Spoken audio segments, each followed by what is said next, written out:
right, jabronis, we're back. Welcome back to another episode of the LPDS. We're at 120 episodes.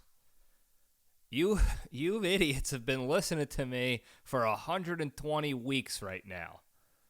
And that doesn't include the little specials we did on Thanksgiving and the other how you doings. So, thank you for that. If you're first time tuning in, welcome.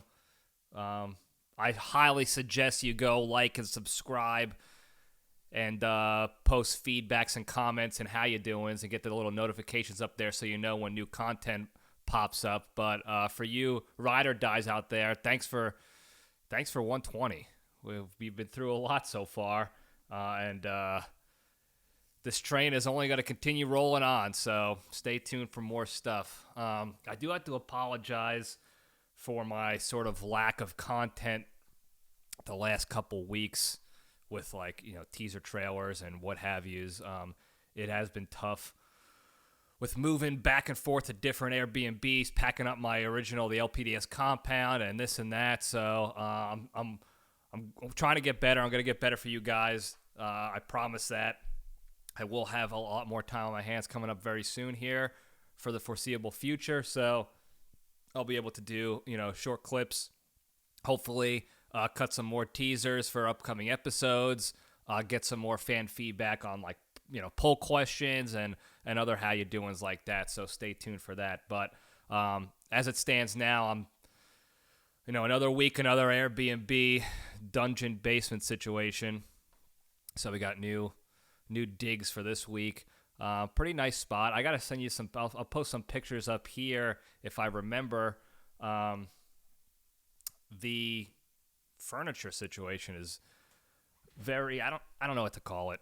It's nice. It's out of my league. It's definitely highbrow, Arlington, DC era, style furniture stuff.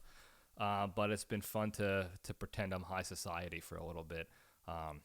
There is a bit of a housefly problem in this dungeon, though. I've killed about, 30 or 40 flies in the past week, and Randy has been chomping them down as well, so we got to get that handled. But otherwise, not a bad little spot here. Hope everyone had a good week. I did. I got a lot of job stuff done. I got a lot of exploring around. I went to this place called the Old Ebbets Grill. Apparently, it's the oldest bar and grill in Washington, D.C. I think it opened up back in 1856. And, the big timers back in the day used to go there. McKinley, Washington, the other guys that I can't remember off the Jefferson. I don't know if Honest Abe went there or not. I think he was busy getting assassinated, but it was good. I had a pastrami sandwich there. I was trying to go light. I had some oysters, and I had this powerful pastrami sandwich. It would blow your balls off if you go check it out. Delicious pumpernickel rye, a little coleslaw to line the top of it, and then a little Thousand Island dressing to finish the fight. Man, it hit the spot, and they toasted the bread just the way you like it. So if you're looking for a top-tier pastrami sandwich outside of the New York, New Jersey area, hit up the Old Ebbets Grill in Washington, D.C. It's right near the National Mall and a bunch of other stuff. It's within walking distance of everywhere down there, so go check that out for sure. Great little spot there. What else have we got going on? Not too much. Kim Kardashian and that other guy, what the hell is his name? Pete Davidson are kaput now. They're broken up. They called it quits after, was it maybe a year of their little doo-doo that they've been having, going on now. I mean, if you didn't see that one coming, you're not looking. Your eyes are closed. To think that they were going to have a lasting relationship was just absolute poppycock. I do feel bad. Pete Davidson got an awful lot of Kim Kardashian tattoos throughout their sordid affair, and now I wonder what he's going to do about those things. So, Pete, good luck to you. I think you dodged a bullet, though. I haven't seen many Kardashian significant others, make it out okay. So I think you're doing, you're going to be just fine, brother. So stay strong over there. What else we got? Not much else. Oh, real quick before we get into the cage and all the other good stuff, I keep seeing on social medias, because that's what I do. I browse through and I shit talk and bitch about stuff in my head, and then I never do anything really about it at all besides bitch to you guys about it. But I'm looking on social media, and I can't stop seeing, this has been happening for a couple years now, the two things: the gender reveals and the new trend of having flower boys at weddings. Like having your male friends be flower boys, like adult men doing the flower stuff. I think it goes without saying, I'm going to say it anyway, that the gender reveal stuff is so tired. It's so tired. We got to stop with it. I mean, if it wasn't bad enough that last year somebody's gender reveal set a whole forest on fire. I don't know if it killed anybody, but it started a forest fire. Okay? That's an indicator that it's time to cut the crap with the gender reveals. They're getting ridiculous. It's another bullshit excuse to get people to give you attention and fake love on you and be happy and this and that, and we're tired of it, okay? Just ask the doctor what the baby is, what the sex is, and then move on with your lives, all right? Go buy pink or blue colored crap. Get your bedrooms ready for the little kitty room ready. Get G.I. Joes, Barbie dolls. Do it on your own time. Stop having these extravagant, stupid parties that people don't want to go to just to watch your husband swing and miss 14 times on a baseball to try to hit it and reveal the gender. All you're revealing is that guy sucks at sports, and that if you're having a son, that poor bastard is doomed also. And I'm pretty sure I've bitched about this before, but I'm going to say it again. Stop it with the gender reveals. Okay? We got it.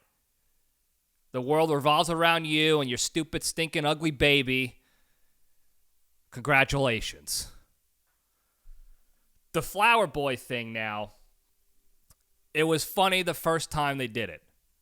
If you're not tracking this trend, dudes and gals have been hiring, if you will, or asking their adult male friends who are not good enough to be in the wedding party itself or to even be ushers, hey, do you want to be the flower person? And usually it's a girl.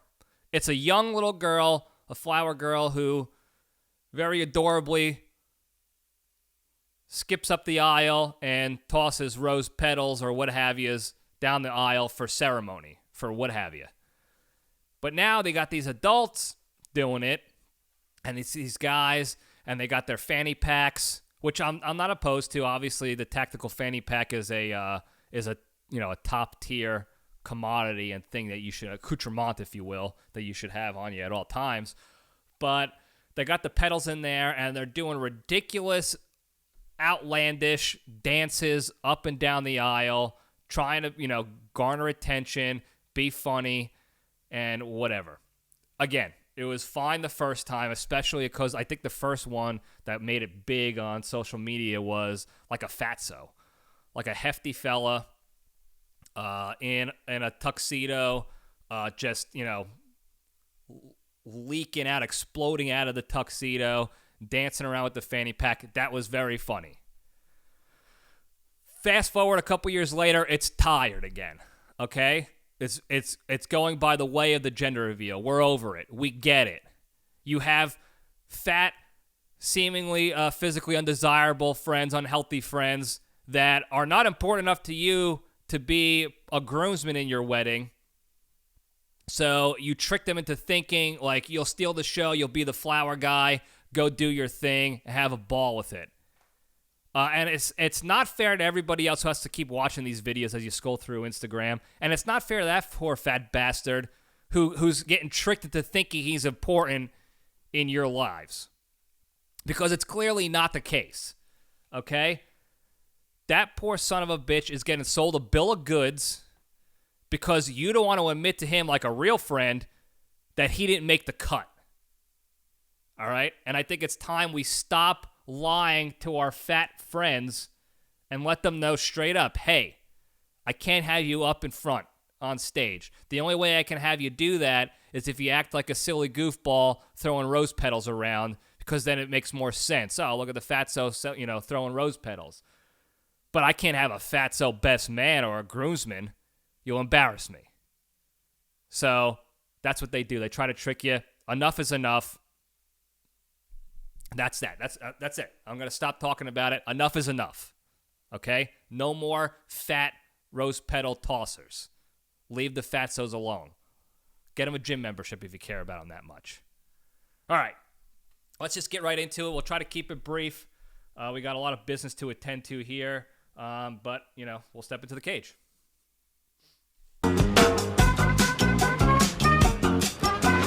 Okay, let's run. All right. Today's Into the Cage segment is proudly sponsored by unemployment. Are you struggling to find a job because you pissed all your time and money away on a degree in liberal arts and nobody wants to hire a lazy, stupid, good-for-nothing like yourself? Then just apply for unemployment. You see, with unemployment, you will actually get paid a hefty salary to continue being a fat loser and mooch off your parents and the government teat. And the best part is, there's no strings attached. So, to start making free money today, just hop on your mom's computer and visit www.whitehouse.com and use the promo code TAXFREE, and you'll get your first unemployment check in the mail 2.9 days earlier than usual. Free money. Okay? Matthew Lesko would be having a field day with that right now if he were still popular. And if you don't know who I'm talking about, go look up Matthew Lesko on the internets. He's the guy with the question marks on his suit, and he's running around D.C. with his free money books like a psychopath. And this is probably what he was talking about. Inside that book, it was a 400-page book, and it pretty much just said, go collect unemployment, continue being fat and lazy, and you get free money. So there you go. Maybe you should help your buddy, the flower guy, get on unemployment so he can continue being fat and lazy, and you won't have to feel so bad about it because now he's getting paid instead of being embarrassed by his supposed friends by making him toss flowers at, ladies in weddings. So go check it out. All right, the Cage fact.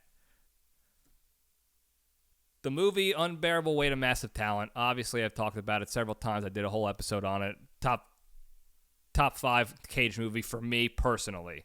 I'm not talking objectively speaking, talking about for me personally. In the movie, and here's a spoiler alert, creature, so in case you haven't seen the movie yet, people, a little bit of a spoiler alert. There's the scene where Nic Cage is sitting with his alter ego, Nicky, which is played by himself, like a younger version of him, a more wild, narcissistic version of him. And there's the one scene where they're in the bar together talking, and it's a manifestation of himself. It's like in his head. It's not a real alter ego. Anyway, they French kiss in the bar scene. All right? That scene was not part of the original script.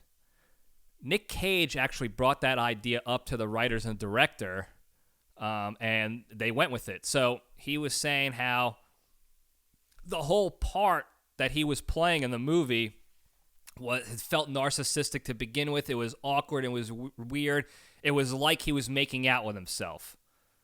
And then the idea just popped in his head like, hey, why don't we make this literal and throw that joke in there where it's you can feel it to begin with. You can feel the weirdness of the part that he plays in the movie to begin with. Might as well throw the joke literally out there and have him making out with himself. So that's what they did. They had Nic Cage making out with Nic Cage in the movie. Spectacular scene, spectacular film. If you haven't seen it yet, what are you doing? All right? What are you doing? All right, that's the Cage fact. Scrolling on up to the junction here. Spin the logo up. I said scrolling because I'm scrolling through my notes, and it just popped in my head. I meant rolling into the junction here. How you doing? All right, we're talking tourist etiquette here. Now,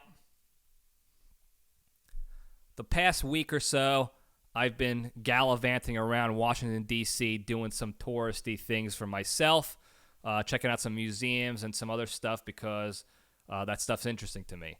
Now, I wouldn't consider myself to be a tourist in the place I lived in for the past 6 years, but I was doing the things, the touristy things, going to the museums, learning up on the stuff, and whatever. There seems to be some sort of video issues going on. Like if you're in YouTubeville and there's delays in the video, I don't know what the deal is. I'm trying to get it figured out for you guys. Hopefully it's not too bad. But anyway, I'm doing some touristy stuff. I hit the National Archives. I did the Ford's Theater to learn about Abe Lincoln getting killed. I did.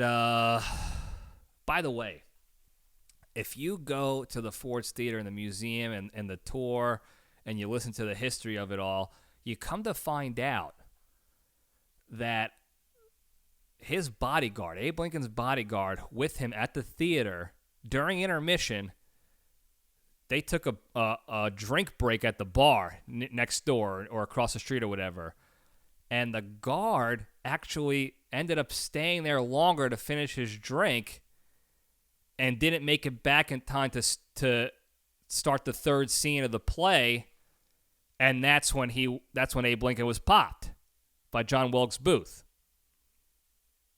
So this guy was literally drinking on the job and was the reason why John Wilkes Booth was able to sneak in and have free, point-blank availability to pop Abe Lincoln right in the back of the noggin.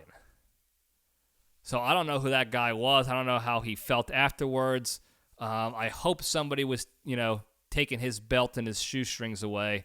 Maybe they just had buckles back then on their shoes, like those Quakers did, like the little colonial buckles. I don't know, but that's tough. That's a tough loss. Your only job was to be the bodyguard of Abe Lincoln, and you are drinking on the job, and that's the window where he gets killed. One of the most famous assassinations of all U.S. history, and it's because you were getting drunk during a play. Tough loss. Anyway, I hit Ford's Theater, and then I moseyed on around. I told you I went to Ebbets Grill, and then I moseyed around the D.C. Circus. That is the National Mall where all those clowns work and pretend to be important and and do crime and stuff. I'll post pictures on the Instagram page. I'll put some captions on to show you what I was looking at and all the good how you doings of the area. Again, pretty standard touristy stuff.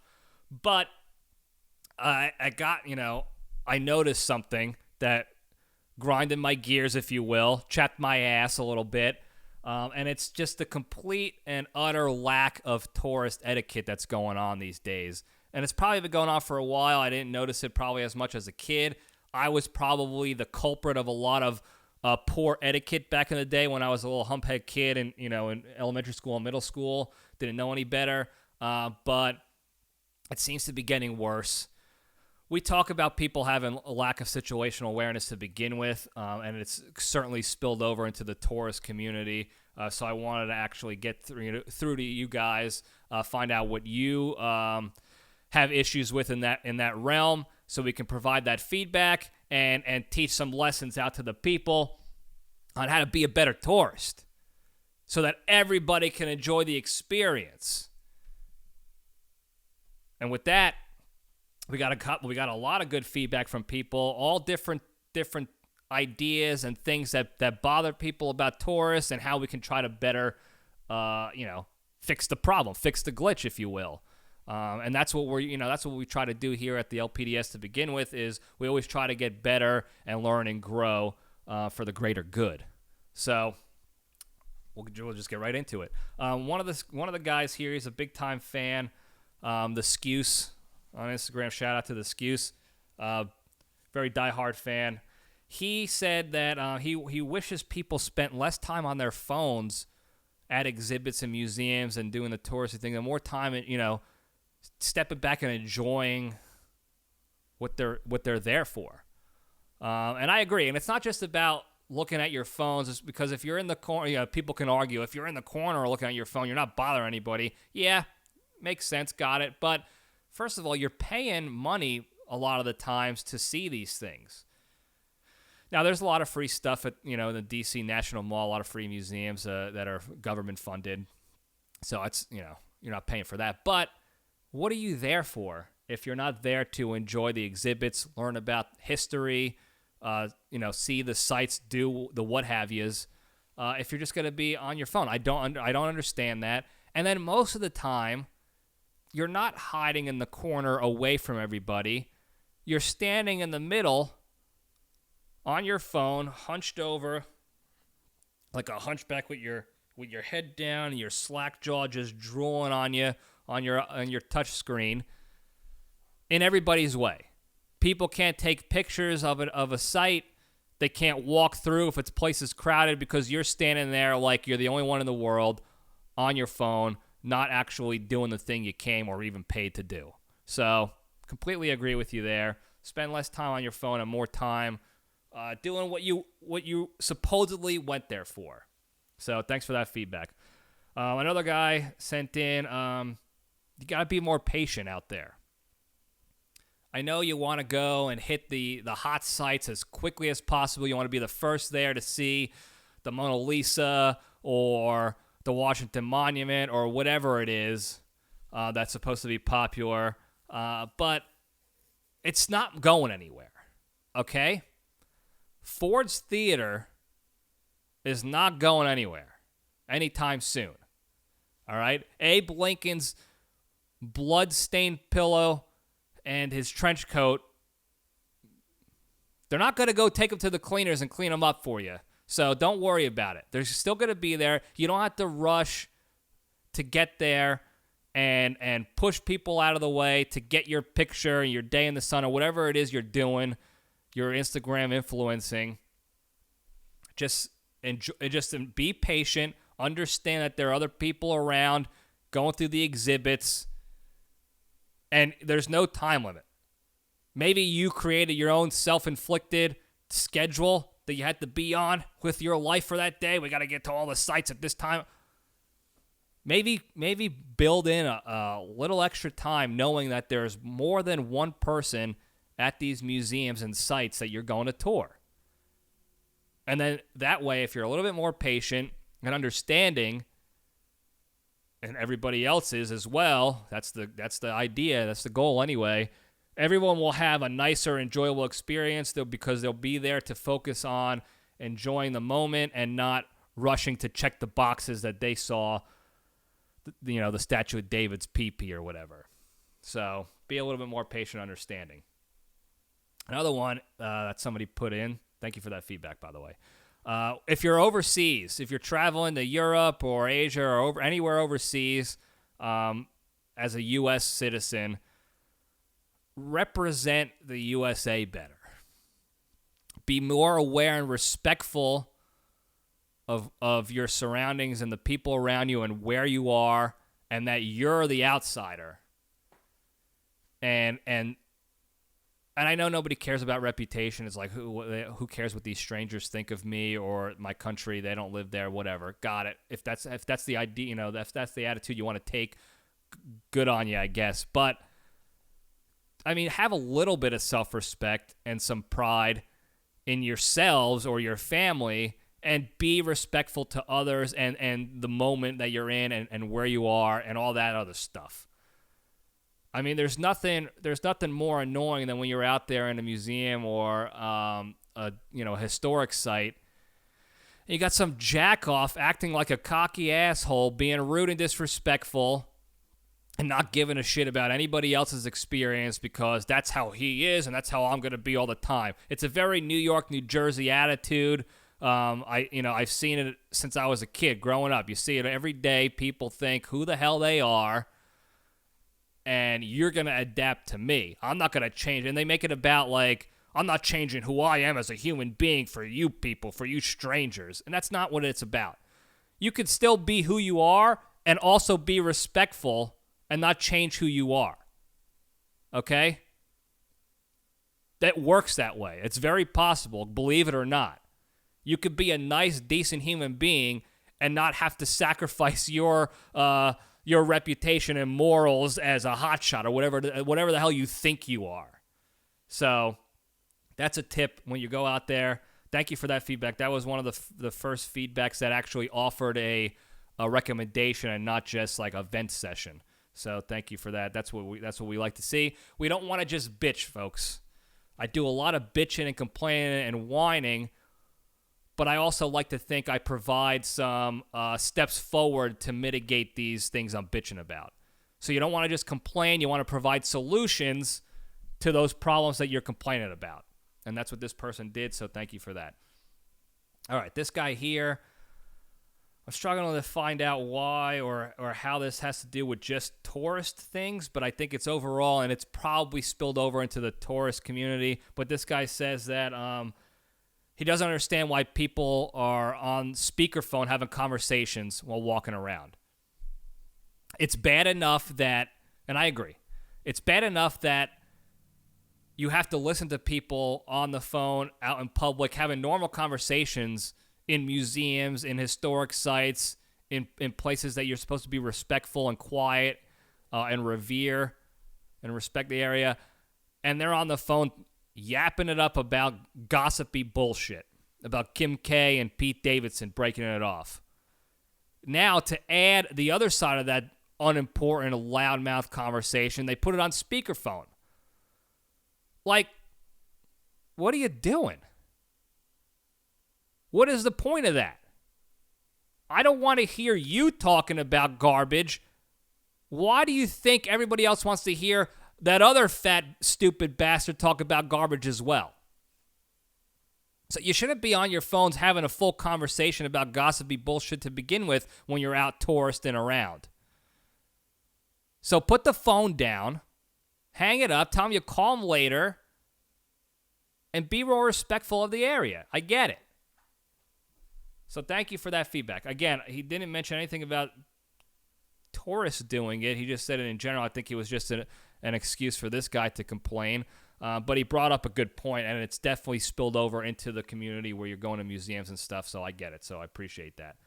Another one here that's also a spillover and has to do with more than just touristy things, but happens a lot on the tourist side of the house, is when you have an escalator in a museum or a historic site and people are not following the proper escalator etiquette when doing that stuff. And you don't just see it again in the tourist community. You see it on the subway stations to the tourist site or whatever you're doing. The proper etiquette is pretty simple. It's just like a highway. Right lane is slow lane, left lane is fast lane, okay? So if you're on an escalator and you want to sit there and treat it like it's an amusement park ride and just go along with it and not move, get on the right side and just stand there and let the escalator do all the work for your lazy ass. No problem with that. Or if you have a handicap, you're injured, got it. The left lane is for people who actually want to walk down and get to the destination that they're trying to get to in a timely manner. But too many people like to double up on the escalator lane. We got lazy on the right and then lazy on the left, and there's nowhere for other people to actually walk who have things to do. And it's very prevalent in this area when people are on the metro or trying to get to the metro, a subway station, or what have you. There's going to be a ton of people doing touristy things with no time restrictions or schedule or anything like that. And they just want to sit there and enjoy the ride down the escalator. Got it. Good for you. But there are other people who are living in this area trying to work and get to meetings and other things in their lives. Okay? It's not just us as tourists living in these parts or traveling in these parts. There are other people here too. So let's be mindful of that. Not everybody wants to be a lazy piece of shit. Some people actually want to walk and get their steps in. So be mindful of that. We will respect your right and freedom and ability to be a fatso and lazy on the right or injured. Respect to the injured. And you respect our ability to walk and get our steps in and be somewhat healthy on the left. That's it. It's as simple as that. And I have no problem saying it to people. If they're standing there on the left side, excuse me, can you fucking move, please? Sorry, T, family show, I know. But it's as simple as that. Follow the etiquette. Understand the etiquette, follow the etiquette, and then pass it on respectfully, of course. Don't be like me, but be respectful.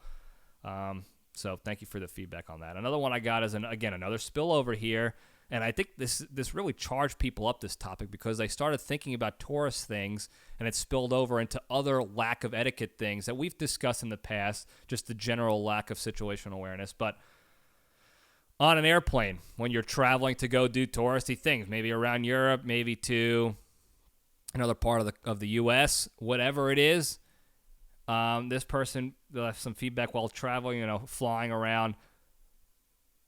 Kids or people kicking the seat on an airplane, the seat behind you, or you're kicking the back of your seat. Now, if it's a kid doing it, look, it's a kid. You can't really blame them too much. You can't really blame them. I don't know why I said it that way, but you really can't blame the kid too much because they're humphead kids. Remember when you were a kid? Your brain is mush. It's the size of a tennis ball. You got no situational awareness. You don't even know what that word means, that phrase. You're just a stupid piss pants kid. Got it. The problem is the parents are likely sitting right next to the piss pants kid kicking the seat. It's on them to teach their kid. Their kid doesn't know what he's doing or she is doing is wrong. This is the first time they're doing it, maybe. And if you don't actually be a parent and tell them, don't kick the seat in front of you. There are people sitting in that seat. You don't do that. Then you're wrong. I was going to say then you're the asshole, but which is also true, but I was trying to be respectful and it backfired. You're wrong. Okay? And I know people are going to say, oh, when you have kids, you can go be a parent, but right now don't tell me how to be a parent. Whatever. I heard that excuse a billion times. I might not have a kid, but there are some things I do know that you can tell just by being an adult with half a brain that this is something that a parent should be doing with their kid. And when your kid is kicking the seat in front of them on an airplane, that's a pretty obvious thing that you want to correct and teach your kid to not do in the future, and why you don't do it in the future, why it's disrespectful and rude and not something you want to be doing, as an adult either. It's a pretty simple thing. You don't have to be a parent to know that's what you should be doing with your kids, teaching them to learn and grow and be more respectful human beings.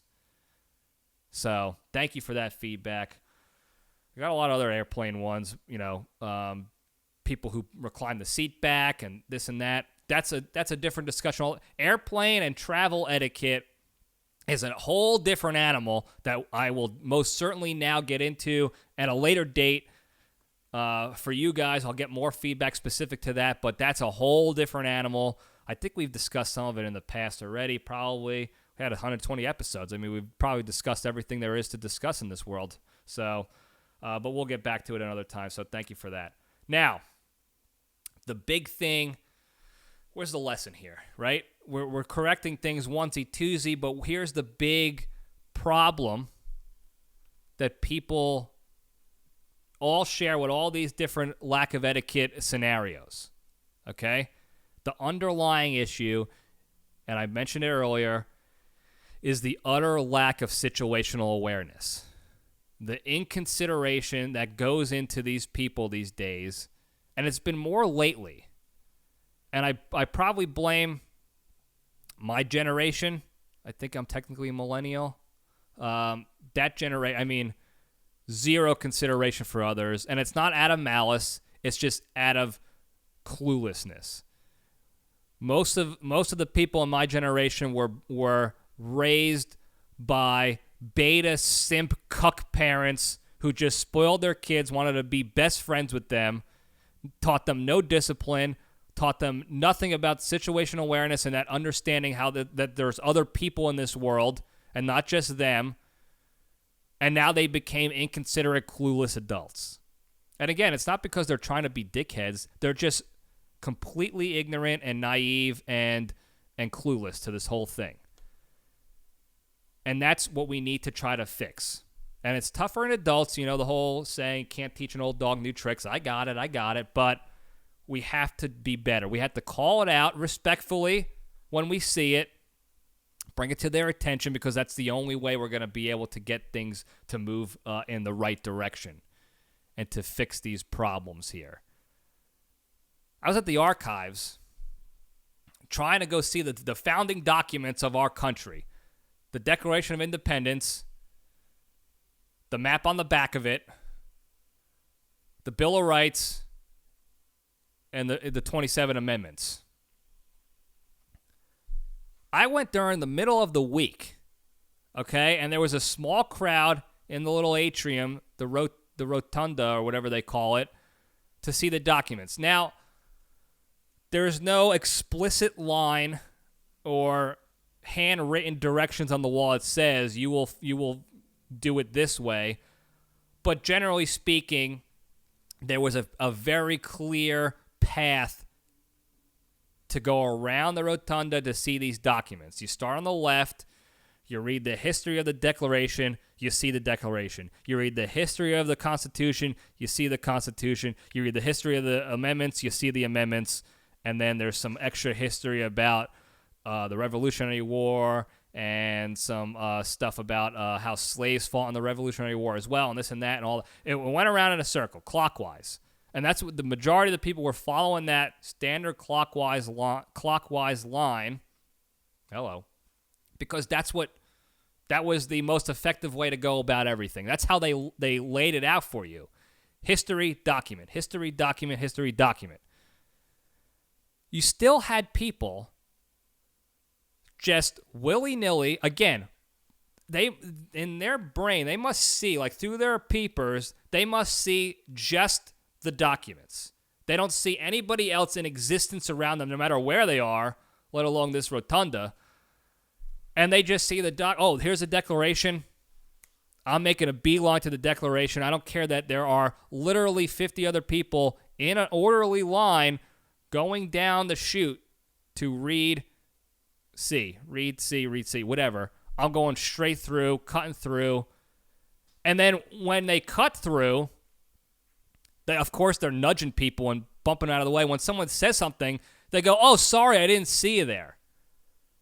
And again, this is not a sarcastic like, "Oh, sorry, I didn't see you there, pipsqueak." It's they literally didn't see you there. They are so clueless and so in outer space within their own stupid mush brains that they did not see anybody else in existence right in front of their stupid faces. And it took them running into a human being and that human being actually saying something to them before they realized, oh my God, there are other people in this world. So that's exactly how you have to deal with that. You say something. And again, this person was respectful. They're like, "Excuse me, we're here." And the guy goes, "Oh, I didn't even see you there." And when I tell you he was in front of the face of this idiot, there's no better way to describe it. He was literally right in front of the guy. Imagine you're walking with your friend, and your friend is right in front of you, and you see them. They're right in front of you visually. You're not blind. They're there, and you walk right into them. That's what happened. It was almost like a cartoon. But you got to say something. That's the moral of that story, is we have to, respectfully say something and hold these people accountable to their cluelessness so that they can try to learn and grow and be better. And then you had the clueless guys. Speaking of clueless, we had these guys. They follow the line sort of, but then they get to the documents themselves. Mind you, let's rewind the tape a little bit. This is the Declaration of Independence we're talking about here, okay? This was written in 1776, all right? I'm not a math genius, and I can't do even simple math anymore, but we're talking 250-plus years old document, okay? A document that has only recently, in the last 50 or so years, actually been taken care of and protected so that it doesn't turn to dust. But before that, it traveled around the country. There was no protection from sunlight or any sort of UV rays or nothing like that. So this 250-plus-year-old document, almost 275. I can't do. I'm not doing the math. I'm not doing it because I'm an idiot. All right. It's worn out. That's the bottom line. You can't read anything on this document. Okay. There's ink blotches, and then there's a couple of like very shoddy looking signatures at the bottom of it that you can't even read anymore. John Hancock's signature, the biggest one on the document, is all but gone. Meanwhile, you have, again, these clueless idiots face up against the glass. Okay? When I tell you up against the glass, I mean legitimately, literally, whatever you want to say, their noses were touching the glass, and you can see their mouth breathing breath fogging up the glass as they're trying to read every word of a document where the words don't even exist anymore. And they're sitting like this, like on the document, trying to read it, standing there, while other people are trying to walk through at a steady pace, a leisurely pace, but a pace nonetheless, and they're sitting there 5, 10, 15 minutes. There was one guy on the glass of the Declaration for 12 minutes. I was timing him because I did the whole thing myself, and I go back, and he's still there on the glass trying to read the entire document. I mean, there's so many things wrong with that. First of all, there's no words on the document anymore, dude. Okay? What are you reading? There is nothing to read. Literally nothing to read. There are no actual discernible words on that document anymore. It's gone. And if I can find a picture of it online, because we couldn't take pictures in there, I'll post it. I'll post it up here, or I'll put it on my Instagram to show you. There is no discernible words. There might be 2 or 3 of the whole thing. And it doesn't take 12 minutes to read 2 or 3 words. I don't care how stupid you are. Secondly, standing there. There are 50 plus other people trying to get through, and this bozo doesn't move for 12 minutes. Just doesn't give a shit about anybody else. He doesn't even know other people are around him in existence, and just taking up space, fogging up the glass with his disgusting, stupid, mouth-breathing, slack-jawed breath, while other people are trying to enjoy history a little bit. Just go look it up online, dude. If you're trying to learn about what it says in the Declaration and who signed it, go look it up online. Or remember what you learned in your history class if you learned about it. I know some people don't learn about it anymore these days because they don't teach about that stuff. But, I mean, if you wanted to read it, go look at the replicas in the gift shop, or go look it up online. It has word for word for you, and you can sit there all day and read it in the comfort of your own stupid home, on your phone, whatever, and actually read the Declaration itself. But no, this asshole had to sit there, pressed up against the glass, to try to read the original as if there were words to read. As if he was trying to memorize it for like a court case or something. Oh, let me see what my rights say. What does this Declaration say? I need to remember it. Like he was studying for a test. Total lack of consideration, total lack of situational awareness, complete clueless moron. And that's what we're trying to combat here. And finally, one of the security guard ladies, because I was about to go myself and be like, hey, can you move? One of the security guards finally said, hey, sir, you gotta go. Like, you gotta move along. You're disgustifying the glass. People are trying to enjoy this. You gotta go. And again, you got the same spiel from this moron, for lack of a better term. Oh, sorry, he goes, I didn't realize it. What do you mean you didn't realize it? How do you go through your entire existence In a world of 7+ billion people, in a country of 330 million people, in a city of 5+ million people, and not realize that there are other people in the same room as you trying to do the same thing you're trying to do. See history. What kind of existence is that? What drugs are you on? How shitty is your brain? How shoddy, like the short circuitry going on in your brain must be on monumental levels for you to be that clueless. And the only way to even try to get them to have a clue is to bring it up to them. Give them the clue. Show them the clue.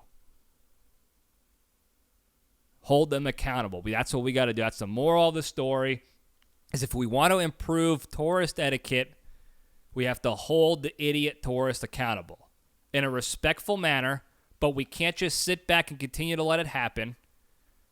I do stupid shit all the time, okay? And I don't even realize I do it because I'm an idiot. And I'm not saying I'm better than these people because I am also an idiot in a lot of ways. But I know that the only way for me to know I'm being stupid is when somebody tells me. You get the feedback, the direct feedback. Hey, you shouldn't be like, what are you doing? This is not the way to do things. Keep it moving, or whatever it is. And now I know for the future, now I know that it's not the right thing to do when I'm looking at history to stand there for 12 minutes, resting my head on the glass while other people are trying to look at it as well. Got it. Now I won't do that anymore. So maybe the guy didn't know. It's still mind-boggling to me if he didn't know, because it's like that seems to be one of the most standard things going, is if you're going to tour historic sites and museums, other people are going to be there. You don't want to sit there all day on your own to do it, because other people are trying to do the same thing. So I don't know. But if it was the first time, you'll never learn unless somebody tells you about it, just like the kid kicking the seat. So hold people accountable, be respectful and professional about it. We want people to learn, okay? And by jumping down their throats immediately, all emotionally and in a rage, people are just going to get defensive and push back on you, and then do the same thing out of spite to show you, like, you're not going to tell me what to do. So if you're respectful, you're open, maybe you try to find out why they're sitting on their head on the glass. Maybe the guy had a concussion and he passed out on the glass and didn't even realize it. Maybe that was it. So you want to learn, assess the situation, and professionally hold people accountable so that we can all learn and grow and be better people overall. And that's all I got for this topic. All right? Before we go, real quick, the big three. I always want to talk about the big three, the 3 pillars of the LPDS to staying strong and being a better, happier, nicer, gooder person in life, and to spread that goodness throughout the world, if you will. Number 1, exercise every day. Anything. Get your steps in. Go toward DC. Whatever you got to do. Burn the calories. Get the endorphins going in your body. You'll feel better physically, mentally, and emotionally, which is very important for so many other reasons that I'm not going to get into today.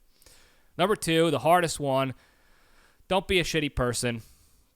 It's the easiest thing to do to find that jabroni with his head on the glass and just ream him out and be an asshole to him and feel like a cool guy for being an asshole to the idiot. But it's a lot more effective and better for yourself and society if you take the step back, assess the situation, think logically, and operate logically as opposed to emotionally in situations like that. And especially on the internets, when the easiest thing you can do is just hide behind your keyboard and be a text message tough guy and be an asshole to somebody that you think is just a profile name or what have you and not an actual human being. So, number 3, the most important one, be genuinely thankful and grateful for all the good you have in your lives, because you could not have it. It's as simple as that. Imagine all the good you have in your lives, all the good things and people and experiences, and now imagine not having it. Pick one thing. Take that one thing, put it in your head, think about how good it is to have that. Now take it away. Now pretend you don't have it. Never did. Toilet. Some people don't have toilets in their house, don't even know what a toilet is. They go outside and they shit on the floor, and then they wipe their asses with their bare hand because they don't have toilet. Now imagine you were without toilet. We take simple stuff for granted like that. It seems so arbitrary. Why wouldn't I shit in a toilet? That's what you do. Take the toilet away. Okay? Now you feel a little better about having a toilet, don't you? Okay? That's what I'm saying with number 3 here, okay? Be grateful for the good that you have in your lives. Okay? If you live your life focused around gratitude and appreciation for the good, that will spill over into every other aspect in your life and to others as well. And like I always say, good is just as contagious as bad and negative, so we want to spread the positive, spread the good, and that's how we got to do it, following the big 3. All right, that's all I got today. Next time we'll be on here, I'll be in another location. I'll be back at the Nut House with my parents, so get excited for that, folks, because it's going to be a wild ride. Thank you guys for listening. Don't forget to like and subscribe. Call the hotline, 202-670-1114. Call it for whatever reason you want. If you want to answer a feedback question, if you have some advice to give me, if you have feedback of your own to provide to me, a review, if you have a question you want to ask, if you need advice yourself or anything, any reason whatsoever, call the hotline. I'm here for you. The LPDS is always going to be here for the junction. I promise you that. So call it up, 202-670-1114. Thank you guys again. I love you all. Stay strong.